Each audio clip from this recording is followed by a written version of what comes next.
네, 안녕하세요. 제 6강 스타트업이 알아야 하는 세제 혜택은 4가지면 충분하다의 세 번째, R&D 세액공제입니다. R&D가 뭐죠? 뭔가 연구 이런 거잖아요. 연구를 하면은 세액공제를 해주겠다. 이런 것 같습니다. 한번 자세한 사항은 뒤에서 볼게요. 개요를 보겠습니다. 중소기업이 또 나온다. 또 중소기업이 나온다. 또 아까 1장에서 말한 세제 혜택을 이해하기 위한 2가지 개념 중에 두 번째, 중소기업 나오죠. 중소기업이 연구개발 활동 수행하면서 연구 및 인력 개발에 대한 비용이 발생한, 즉 그냥 뭔가 연구 관련 돈을 썼어 라고 하면은 뭔가를 혜택을 주게 돼. 동그라미 1번 볼게요. 단기 발생한 연구 인력 개발비 25%.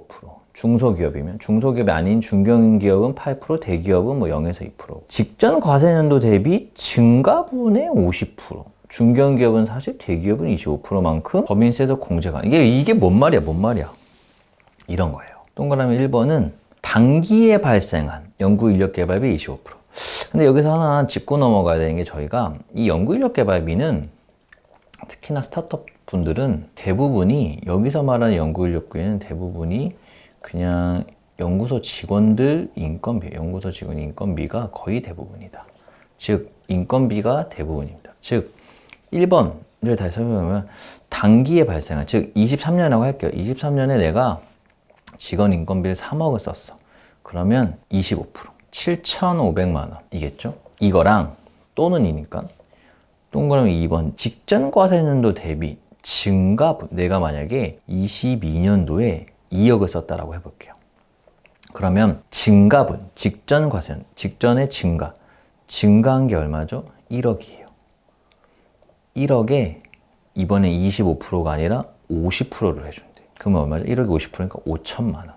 이 둘 중에 선택. 당연히 금액이 큰 걸 선택하겠죠? 요거를 선택할 거예요. 이 케이스에서는. 근데 대부분은 1번이 많을까요? 즉 단기 발생한 거에 25%. 그냥 퍼센티지만 보면은 얘가 더 크잖아요. 50%.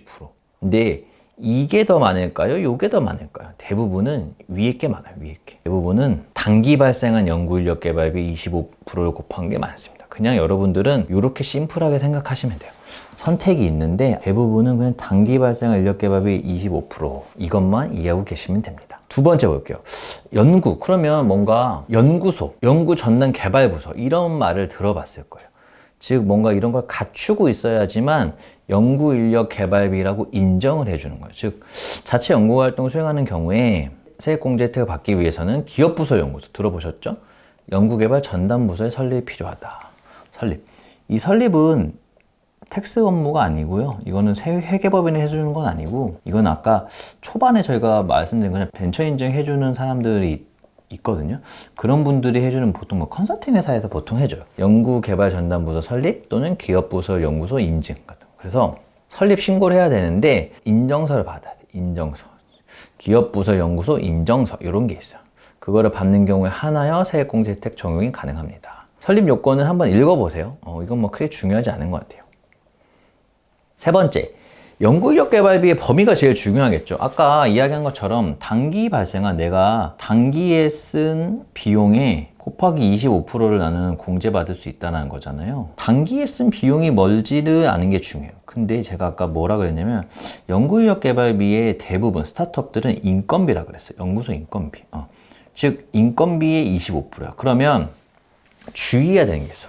여기서 인건비에서, 요런 공제되는 인건비에서 제외되는 것들을 알고 있으면은 틀리지 않을 거예요. 요게 이제 공제 대상 비용이겠죠?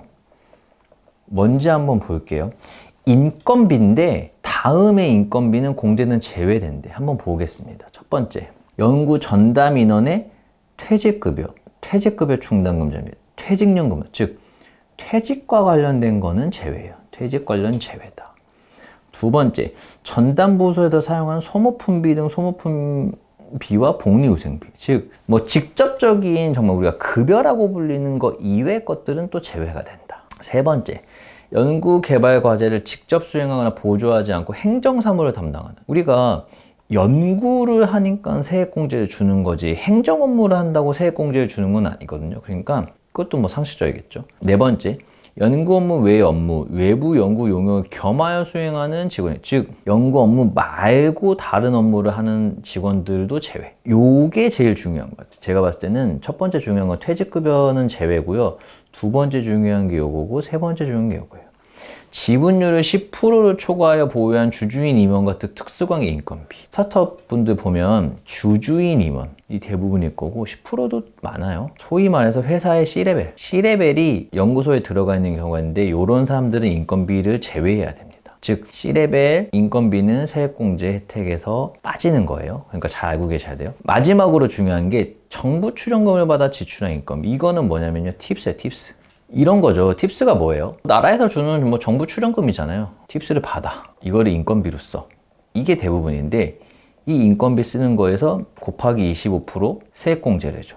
인건비는 총 2억을 썼어. 근데 이 중에서 내가 팁스 받아서 쓴 인건비는 1억이야. 그러면 2억에 25%를 해줄까요? 2억 중에 1억은 나라 돈 받은 거잖아. 요거 빼고 1억에 25%. 요게 세액공제일까요? 그냥 상식적으로 당연히 팁스 받은 건 빼야지. 이거는 나라 돈이잖아. 이거는 나라 돈 받아서 인건비 써놓고 다시 나라 돈에 25% 세액공제를 해달라는 거는 두 번이나 혜택을 달라는 건데 상식이 안 맞죠. 팁스 받아 지출한 인건비는 제외입니다. 심플하게 다시 정리하면은 여러분들의 연구소 전담하는 직원의 인건비예요. 근데 빠지는 게 있어. 빠지는 것만 알면 돼요. 그 중에서 세 가지만 알면 돼요. 첫 번째, 퇴직 관련은 제외. 주주인 임원, C레벨 제외. 팁스 받아서 연구 인건비 쓴 거 제외. 이렇게만 알고 계시면 크게 틀릴 일 없습니다.